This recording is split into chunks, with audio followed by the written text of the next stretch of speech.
ஸ்ரீ தாமிரபரணி மாஹாத்மியம் 32ஆம் அத்தியாயம். சலதீர்த்தம்.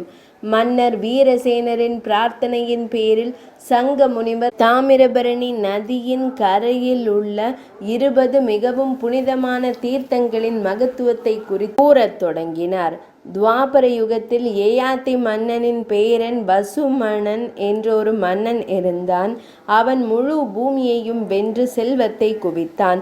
புகழ்பெற்ற முனிவர் கர்காச்சாரியார் வந்தவுடன் மன்னன் மிகவும் அன்பாக வரவேற்று பூஜை செய்து மிகவும் பணிவுடன் தனது விருப்பங்களை நிறைவேற்ற முன்வந்தான்.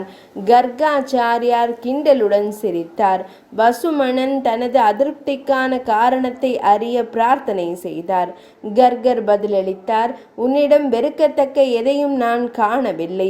பிரபஞ்சத்தில் சந்திரனிடம் களங்கம், திருப்பார்கடலில் நிற வேறுபாடு, கௌரி தேவியின் தந்தையான ஹிமவானின் மந்தத்தன்மை, வில்லில் கோணல், சூரியனில் கடுமை, அந்தி வேளையில் குறை, சிந்தாமணியில் கடினத்தன்மை, காமதேனுவில் மிருகத்தனம், ஆனால் பாலில் இருப்பது போன்ற எந்த குறையும் நான் உன்னிடம் காணவில்லை. இருப்பினும் உன் ராஜ்யத்தில் ஒரு குறையை கண்டேன். நீ போர்களில் வெற்றி பெற்ற போது பூமி உன் குதிரைகள், யானைகள் மற்றும் தேர்களின் படையால் கடுமையாக ஆளப்பட்டது. பல ஆலயங்கள் சேதமடைந்தன, யக்ஞசாலைகள் அழிக்கப்பட்டன, சொந்த மக்களின் தோட்டங்கள் மற்றும் கிராமங்கள் கூட சேதமடைந்தன. பலர் சொல்லுண்ணா துன்பங்களை அனுபவித்துள்ளனர். இதன் விளைவாக உன் ஆயுள் காலம் குறைந்துவிட்டது. இன்றிலிருந்து 12 தினங்கள் நீ மரணத்தை சந்திப்பாய். உன் பாவங்களுக்கு பரிகாரமாக பிராயச்சித்தம் செய்வாய். நான் யாகம் செய்வதற்காக மதுரா என்று அழைக்கப்படும் வடமதுரைக்கு செல்கிறேன். நீ அருகில் உள்ள மலைய பர்வதத்திற்கு சென்று அகஸ்திய முனிவரை பிரார்த்தனை செய்வாய். அவர் உன்னை பாதுகாப்பார். அதன்படி மன்னர் வசுமானர் அகஸ்திய முனிவரை சந்தித்து அவரது அருளை பெற பிரார்த்தனை செய்தார். அகஸ்திய மாமுனிவர் கூறினார், கிருத்தமாலா, மதுத்ரபா, தாமத்ரபா, பிருஷ்ணி மற்றும் சுபர்ணா என்று அழைக்கப்படும் இந்த பெரிய தாமிரபரணி நதி இங்கே உள்ளது. பகவான் ஸ்ரீ மகாவிஷ்ணு, சிவபெருமான், அம்பாள், மந்திரங்கள், வேதங்கள் மற்றும் தேவர்கள் அனைவரும் இங்கு வசிக்கிறார்கள். இந்த நீரில் ஒரு துளி அருந்துவதனால் பிராமணரை கொல்வது போன்ற பாவம் கூட நீங்கும். அறிவுறுத்தப்பட்டபடி மன்னர் அகஸ்தியரின் வழிகாட்டுதலின் கீழ் புனித நதியில் நீராடினார். நதியில் உள்ள நீர் நீண்ட நேரம் கருப்பாக மாறியது. அதற்கான காரணத்தை மன்னர் வசுமானர் அகஸ்திய மாமுனிவரிடம் வினவினார்.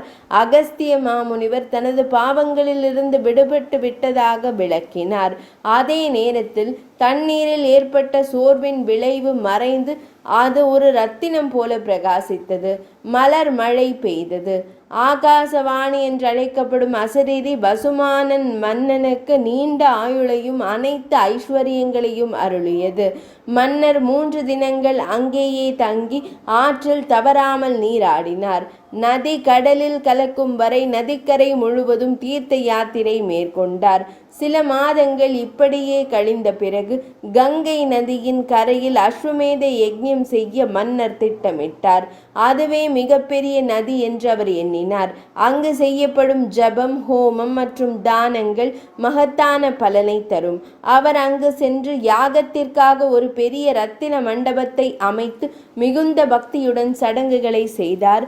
அக்னி குண்டங்களில் உள்ள தீப்பிழம்புகள் அற்புதமாக எழுந்தபோது கங்கை நதி திடீரென பலமாக பாய்ந்து கரைகளை உடைத்து யாகசாலையை வெள்ளத்தில் மூழ்கடித்து அழித்தது.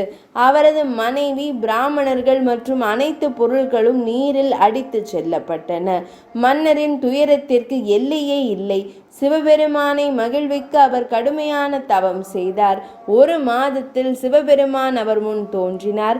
யாகசாலையின் முந்தைய ஒளிரும் நிலையில் அக்னியின் மகிமையுடன் வரம் பெறவும் அவரது மனைவி மற்றும் பிராமணர்களை மீட்டெடுக்கவும் மன்னர் பிரார்த்தனை செய்தார். சிவபெருமான் கூறினார், நீ நீராடும் போது வெளிப்பட்ட உன் பாவங்களால் நீ கெடுத்த தேவி தாமிரபரணியின் அருளால் நீ நீண்ட ஆயுளை பெற்றாய். பின்னர் நீ வேறொரு தேவதையை எண்ணி தாய்க்கு அவமானம் விளைவித்தாய். ஒருவர் மற்ற மந்திரங்களை கூற விரும்புவது போல காயத்ரி தேவியை ஒதுக்கி வைத்தாய்.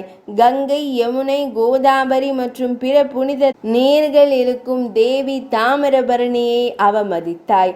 நீ மீண்டும் அவளை வணங்குவாய். அவளுடைய அருளால் உன் மனைவி, பிராமணர்கள் மற்றும் பிற உறுப்புகளுடன் உன் அக்னி சாலையை மீண்டும் பெறுவாய். இதனை கூறிவிட்டு சிவபெருமான் மறைந்து விட்டார். பயத்தால் ஆட்கொள்ளப்பட்ட மன்னன் தாமிரபரணி நதியின் கரையில் உள்ள கஷ்யப முனிவரின் ஆசிரமமான கஷ்யப ஆசிரமத்திற்கு விரைந்து சென்று மிகவும் கடுமையான தவம் செய்தான். மேற்கு நோக்கி அவர் பெருவிரலின் கால் விரலில் நின்று கரங்களை உயர்த்தி உணவு உட்கொள்ளாமல் இதயத்தில் அழகான தேவியை தியானித்தார். 1 மாதத்திற்கு பின்னர், அதாவது 30 தினங்களுக்கு பின்னர் தேவி அவர் முன் தோன்றினாள். வசுமன் தனது கவனக்குறைவை மன்னிக்கவும் அவள் பாதத்தில் அசைக்க முடியாத பக்தியை வழங்கவும் மனதார பிரார்த்தனை செய்தான். நதி வெவ்வேறு வண்ணங்களை கொண்டிருந்தது. பால் வெண்மை நிறத்தில் கங்கை, இந்திர நீலத்தில் யமுனை, பத்மராகத்தில் சரஸ்வதி, வெண்மை நிறத்தில் கோதாவரி, சங்கு வெண்மை நிறத்தில் நர்மதை, கற்பூரம் வெண்மை நிறத்தில் காவேரி மற்றும் பிற ஆறுகள் அழகிய நன்கு அலங்கரிக்கப்பட்ட தேவியர்களின் வடிவத்தில் கரையிலிருந்து வந்தன. கங்கை மன்னனிடம் கூறினாள், இந்த தேவி தாமிரபரணி என்னுடைய பிராண சக்தி. நமக்குள் எந்த வித்தியாசமும் இல்லை. தாமிரபரணி நதி வேதத்தில் ருத்ரபிரபா என்று அழைக்கப்படுகிறது. கங்கை, யமுனை, சரஸ்வதி, கோதாவரி, நர்மதை, காவிரி மற்றும் பிற புனித நதிகள் அவள் மார்பில் நுழைவதை மன்னர் கவனித்தார். பிரம்மதேவர், விஷ்ணுமூர்த்தி மற்றும் பிற தேவர்கள் இதனை கண்டனர். வானத்திலிருந்து மலர் மழை பொழிந்தது. தெய்வீக இசையுடன் தேவி அவரது அனைத்து பிரார்த்தனைகளையும் நிறைவேற்றி இந்த தீர்த்தத்தை சல தீர்த்தம் என்று அழைக்கட்டும். இங்கு நீராடி நீரை அருந்துபவர்கள் இங்குள்ள அனைத்து சுகங்களையும் மறுமையில் முக்தியையும் அனுபவிப்பார்கள். மன்னர் தனது மனைவி, பிராமணர்கள் மற்றும் அனைத்து பொருள்களுடன் தாமிரபரணி நதிக்கரையில் அக்னி சாலையை திரும்ப பெற்று தான் விரும்பியபடி யாகம் செய்தார். தேவர்கள், சித்தர்கள் மற்றும் ரிஷி முனிவர்களால் அவர் பாராட்டப்பட்டார். அவர் தனது தலைநகருக்கு திரும்பினார். 32ஆம் அத்தியாயம் இனிதே நிறைவடைந்தது.